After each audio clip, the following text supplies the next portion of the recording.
আসসালামু আলাইকুম।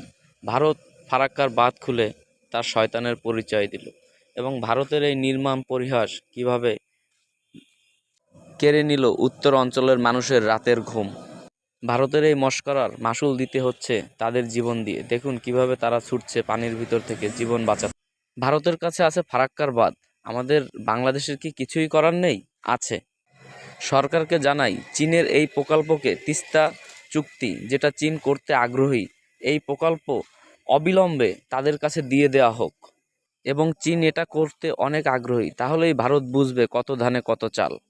পদ্মা ব্রিজ, যেটা দক্ষিণাঞ্চল মানুষের স্বপ্ন ছিল, কিন্তু এই স্বপ্নই আজ দুঃস্বপ্ন হয়ে দাঁড়িয়েছে দক্ষিণাঞ্চলের মানুষের কাছে। তার কারণ হচ্ছে ভারত তার সেভেন সিস্টারের সাথে যোগাযোগ ব্যবস্থা অখণ্ড রাখার জন্য এটা করেছে।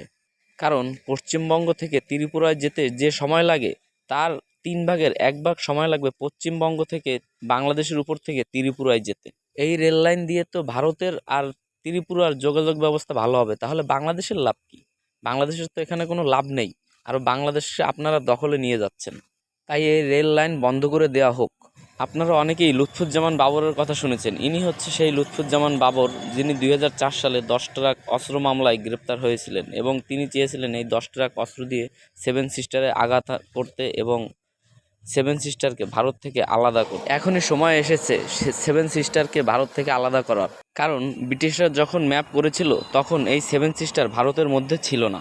ভারত সেভেন সিস্টারও চায় স্বাধীন হতে, আর এটা করতে পারলেই শয়তানের দাঁত ভাঙা জবাব হবে। ভারত আমাদের পরে হামলা করবেন, এই ভুলটা মোটেও করেন না। কারণ আমাদের পরে হামলা করলে আমাদের বড় ভাই পাকিস্তানও চুপ থাকবে না। আমাদের দেশে পারমাণবিক বোমা নাই, সেই জন্য আপনি আমাদের দেশে পারমাণবিক বোমা মারবেন? মারেন। পাকিস্তানও রেডি আছে আপনার দিকে পারমাণবিক বোমা মারা, দেখে নেন। পাকিস্তান থেকে বাংলাদেশকে আলাদা করাই হচ্ছে ভারতের মূল মন্ত্র। তা না হলে ভারত কোলঠাসা হয়ে পড়ে।